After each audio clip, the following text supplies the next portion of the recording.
Advocate गुलशन सुल्ताना था पाकिस्तान मुस्लिम league नून मुजफ्फरगढ़ से।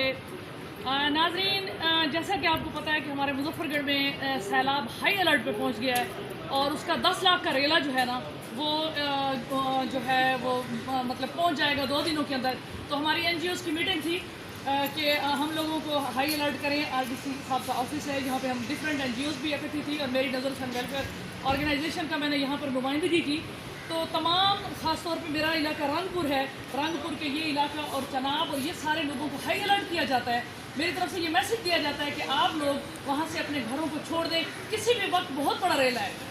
High alert agencies ने भी बता दिया, RDC DC साहब हम सब ने हम हाई अलर्ट हो गए, हम लोग भी पहुँच रहे हैं। और आप लोग ख़ास तौर पे वहाँ से अपने घरों दें, अपने जानवर और जो भी इस्तेमाल की चीज़ें वो उठाकर टीलों की तरफ पहुँच जाएँ। और हम कैप्स भी लगा देंगे, मेडिकल कैप्स भी लग जाएंगे और आपके अद्वियात के लिए और राशन के लिए जो बाकी चीज़ें हैं।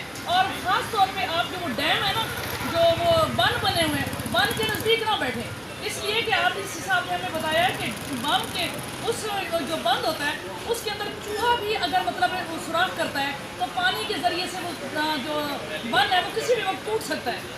तो मैं अपने इलाके के ख़ास तौर पे लोगों को हाई अलर्ट कर रही हूँ, मुजफ्फरगढ़ के लोगों को, कि आइंदा जो हमारे पास 48 घंटे हैं वो इंतहाई ख़तरे के घंटे हैं, जिसके अंदर जो है वो हमें हमारे लोगों को उसको वेकेट करें। वो जो बेट का इलाका है ख़ास तौर पे ये दरियाओं और टीलों के नीचे जो मेरा ज़ाती इलाका जो है, मेरी थईम बरादरी जो है वो सलारगंज में बैठी हुई है, शदीन में बैठी है और रंगपुर नीचे जो सांती का इलाका है, खेड़ी का इलाका है और आगे से जो वन टूटता है रंगपुर के नीचे से, ये तमाम लोग जो हैं, मैं जो मेरी वीडियो देख रहे हैं वो तमाम भाइयों से मेरी रिक्वेस्ट है कि आप इन लोगों को हाई अलर्ट कर दें। शायद अभी तक आपके पास नोटिफिकेशन ना पहुँचो। अभी DC डिप्टी कमिश्नर मुजफ्फरगढ़ जो है वो ये अनाउंस कर रहे हैं अलर्ट हो जाएगा, लेकिन मेरा मैसेज जहाँ तक भी पहुँच रहा है आप तमाम लोग और दूसरे लोग बीइंग द मुस्लिम, आपकी ड्यूटी है कि जब हमारे इन मुसलमान भाइयों पर मुसीबत आ गई है तो तमाशा नहीं देखना। जिन लोगों के घर बच गए हैं, आपके पास राशन बच गया है, आपके पास चारपाई है, आपके पास घर है, जानवर बांधने की जगह, तो इन मुसलमान भाइयों पर मैं बहन भाइयों के लिए आप लोग हेल्पफुल साबित हो। बी ए नेशन, आप एक उम्मत है, आप आके सल्लल्लाहु अलैहि वसल्लम के रास्ते पर चलें। ये नहीं कि अब हमारे लिए दोबारा NGOs वहाँ से आए, डोनाल्ड ट्रंप है अमरीका लिया हुआ है और मुसलमान अपनी कलोटियाँ भर के ना गंदम के वो भी बैठे रहना और सामान भी बैठे रहना। और जैसे आपने वो लाहौर के अंदर किया है कि वो 2 भाई जो हैं वो 30 रुपए के केले के ऊपर कत्ल हो गए हैं और 2 बाकियों को भी मारा गया, सारे मूवियाँ बना रहे हैं, उनके बच्चों को कुछ नहीं पूछ रहे कि इनके बच्चों ने किस तरह से रोटी खानी है, उनके घर के कमाने वाला चला गया है।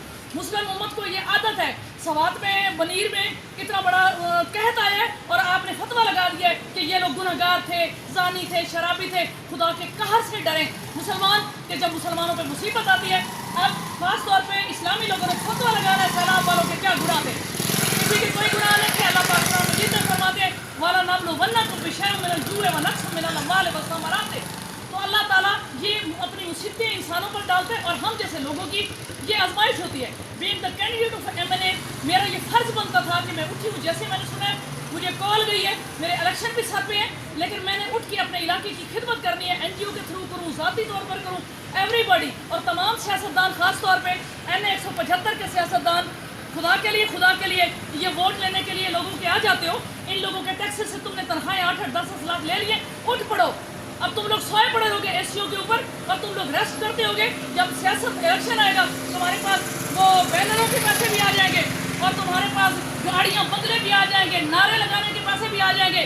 तो इस NA 175 के ऊपर मुसीबत आ गई है और मैं आवाम में आपको हाई अलर्ट कर रही हूँ कि इन सियासतदानों में से 28 सियासतदानों ने अप्लाई किया था, अभी 5 अक्टूबर को फिर इलेक्शन है और इनमें से जिस बंदे ने सियासत में मेरे ज़िले मुजफ्फरगढ़ वालों की खिदमत ना की, इन डूबते हुओं को सहारा ना दिया, इन लोगों की मदद के लिए आगे साथ ना आए, इनको राशन ना पहुंचाया, मेडिकल ना पहुंचाया, DC से ना पूछा, इनके हाल नहीं पूछा, तो मैं किसी बंदे को सियासत में यहाँ पे कदम नहीं रखने दूंगी। इन गुंडों को आप निकालें कि जो अंदर SCO पे बैठे हुए, जो रेस्ट फरमा रहे हैं, वोट लेने के लिए आ जाते हैं इस मुसीबत की घड़ी में। तो मेरी तमाम मुसलमानों से मिन हैसुल कौम रिक्वेस्ट है कि आप लोग खासतौर में मेरे मुजफ्फरगढ़ के अपने जो व्यूअर्स हैं, मेरे रिश्तेदार हैं, बाकी मुसलमानों के लिए आप लोग चल पड़ें और उनकी मदद करें तो अल्लाह ताला हमारी मदद करेगा। वमा अलैना इल्लल बलाग। Thank you.